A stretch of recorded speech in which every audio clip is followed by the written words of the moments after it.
What if I told you there was an African empire that lasted 1200 years? Longer than Rome. Longer than the Byzantine Empire. An empire that ruled territories across what are now 7 different countries, commanded armies of 40,000 cavalry, and built a capital city so magnificent that it housed up to 200,000 people.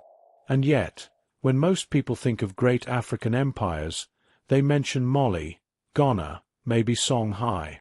But they don't mention Kanem-Bornu. They don't talk about the empire around Lake Chad that survived from roughly 700 CE until 1902. They don't mention the dynasty that ruled for nearly a millennium, or the mysterious artifact called the Mune that only one emperor dared to open. Why? Because Kanem-Bornu's story was deliberately marginalized during colonization. Its territories were carved up between French, British, and German colonial powers who had no interest in preserving the memory of an empire that made their own nations look like children by comparison. Before we dive into this lost history, drop a comment and tell me where you're watching from and how you are. I'd love to know how you're doing. Here's what most people believe about African history: that African kingdoms were small, isolated, primitive, that they didn't have complex political systems, international diplomacy, or sophisticated military strategies. That's the narrative colonizers wanted us to accept. But Kanem-Bornu destroys that narrative completely. In this video, I'm taking you to the shores of Lake Chad, to an empire that connected North Africa to West Africa, that sent giraffes as diplomatic gifts, that developed its own unique script, and whose rulers claimed descent from legendary Arabian heroes. I'll show you the mysterious chronicle that preserved their history, the strange customs that surrounded their kings, and the artifact so powerful that opening it might have caused the empire's downfall. Every fact in this video has been verified through Wikipedia and scholarly sources. This is documented history. This is your heritage. Let's begin. The Kanem-Bornu Empire was centered around Lake Chad, in what is today the border region between Chad, Nigeria, Niger, and Cameroon. But at its height, this empire's influence stretched across territories that now include parts of Libya, Algeria, and Sudan as well. 7 modern countries once felt the power of Kanem-Bornu. The empire's origins are shrouded in mystery. Scholars believe it was founded around the year 700 CE, though some place it as early as 600 or as late as 900.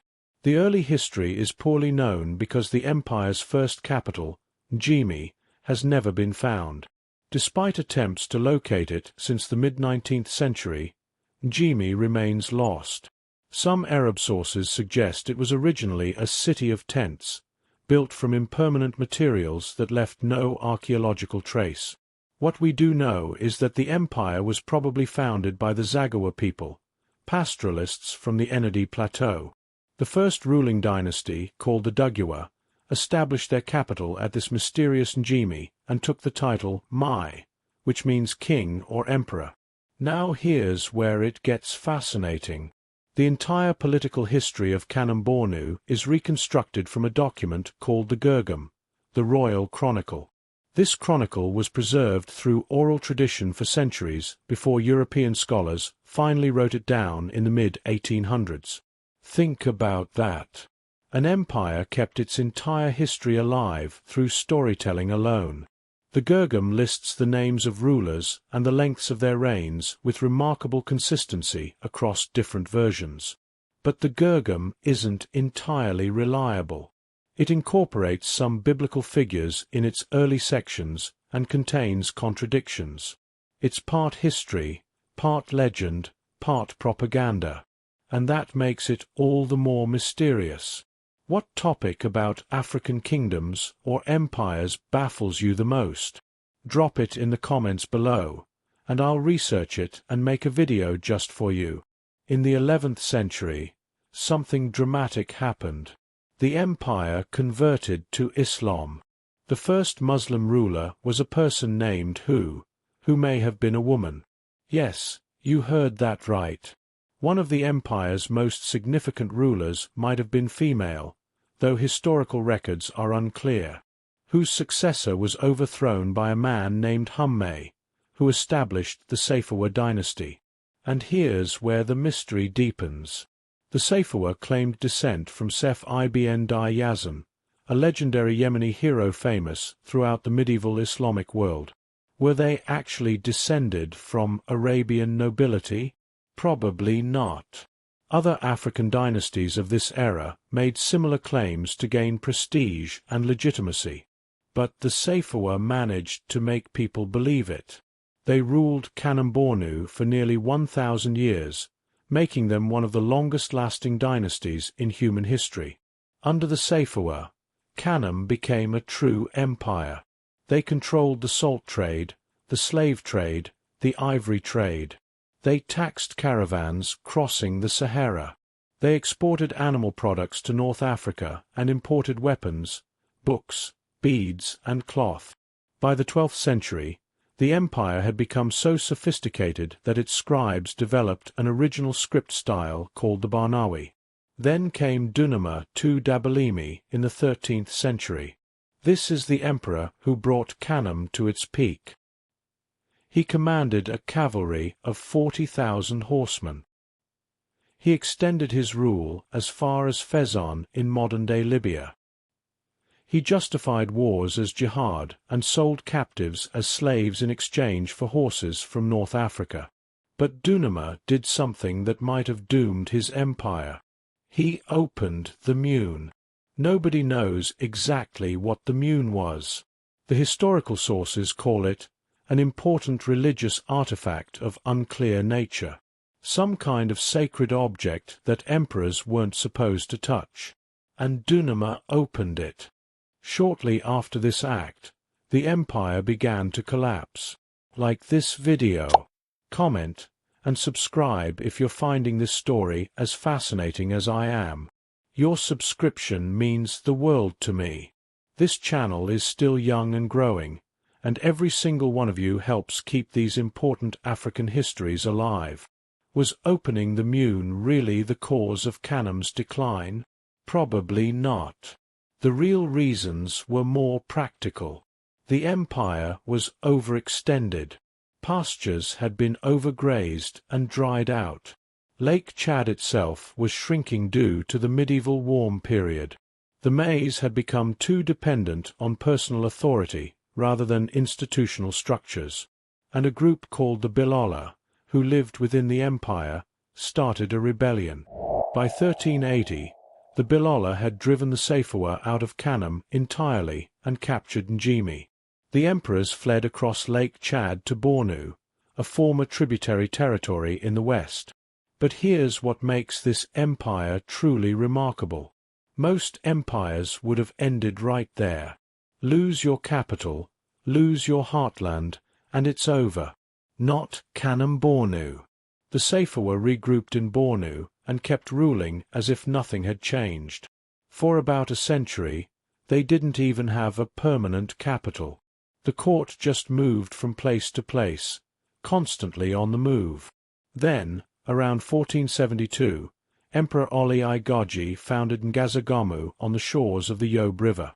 Ngazagamu became one of the great cities of Africa, and from this new base, the emperors reconquered Kanem in the early 1500s. They got their original homeland back after more than a century of exile. The Bilola were allowed to continue governing Kanem as vassals, and the empire was whole again. Now let me tell you about the strangest imperial custom in Kanem-Bornu history. The emperor never showed his face. Even after converting to Islam, even after building magnificent cities and commanding vast armies, the Mai customarily appeared behind a veil or screen. Nobody except his closest advisers ever saw him directly. He held court from inside a wooden cage called the Zanadir. Why? Because in traditional local religions before Islam, the ruler was accorded superhuman powers. He wasn't just a political leader. He was a semi-divine figure, and even after Islam came, that belief didn't completely disappear. The veil maintained the mystery, the supernatural aura, the sense that the emperor existed on a different plane than ordinary humans. The empire reached its absolute peak under Idris III Alooma in the late 16th century. Idris was a brilliant military strategist and diplomat. He formed an alliance with the Ottoman Empire and secured Turkish muskets and military training for his armies. He led numerous military campaigns and brought the empire to heights of power it had never reached before. Under Idris Alooma, Bornu's sphere of influence stretched from Homeland to the Bahr el Ghazal River, and from south of Lake Chad to Fezzan. When the Songhai Empire collapsed in 1591, Bornu became the new center of Islamic learning in Central Africa. Scholars traveled from across the Muslim world to study in Girgam. But here's something most people don't know. In 1257, more than 3 centuries before Idris Alooma, an emperor of Kanem sent a giraffe as a diplomatic gift to Muhammad I al-Mustansir of the Hafsid dynasty in North Africa. A giraffe across the Sahara Desert. Think about the logistics, the planning, the sheer audacity of that gift. That's the kind of empire Kanem-Bornu was. What part of the Kanem-Bornu story strikes you most? The 1,000-year dynasty? The lost capital city? The mysterious Mune? The veiled emperors? Drop your thoughts in the comments. The empire began its long decline in the 17th century, not because of military defeat, but because of economics and environment. European ships were now trading along the Atlantic coast, bypassing the trans-Saharan routes. The Tuareg challenged Bornu's control of the northern trade roads. The Little Ice Age caused droughts around Lake Chad. New rival states rose up on every border. The empire might have survived all of this. It had survived worse. But in the early 19th century came the Fula Jihads. A religious leader named Usman Dan Fodio launched a wave of Islamic revival across West Africa, conquering the Hausa states and establishing the Sokoto Caliphate. The Fulani denounced the people of Bornu as inadequate Muslims and invaded. In 1808, they captured and destroyed Ngazagamu. A local Islamic scholar named Muhammad Al-Amin al-Kanemi rallied the empire's defenders and drove the Fulani back. But in doing so, he took power for himself. The ancient Sayfawa dynasty, which had ruled for nearly 1,000 years, was overthrown in 1846. Al-Kanemi's descendants became the new rulers, taking the title Shehu instead of Mai. The empire survived under the Al-Kanemi dynasty for another half-century. But its days were numbered. European colonial powers were carving up Africa. In 1893, a Sudanese warlord named Rabi Az Zubair invaded Bornu, conquered it, and established a brutal military dictatorship. The capital city of Kukawa, which housed up to 200,000 people, was burned. Its inhabitants were killed, enslaved, or scattered. The French defeated Rabi in 1900 and restored the Al-Kanemi dynasty as puppet rulers. But by 1902, it was over. French, British, and German colonial forces divided the empire's territories among themselves. 1,200 years of history ended not with a bang, but with a signature on colonial treaties. Today, remnants of Kanem-Bornu survive as the Borno and Dikwa Emirates in Nigeria, traditional states with no real political power. The Kanuri people, descendants of the empire's founders, still live around Lake Chad. They still speak the Kanuri language. They still remember. But most of the world has forgotten. Here's what Kanem-Bornu teaches us. African empires weren't primitive. They weren't simple.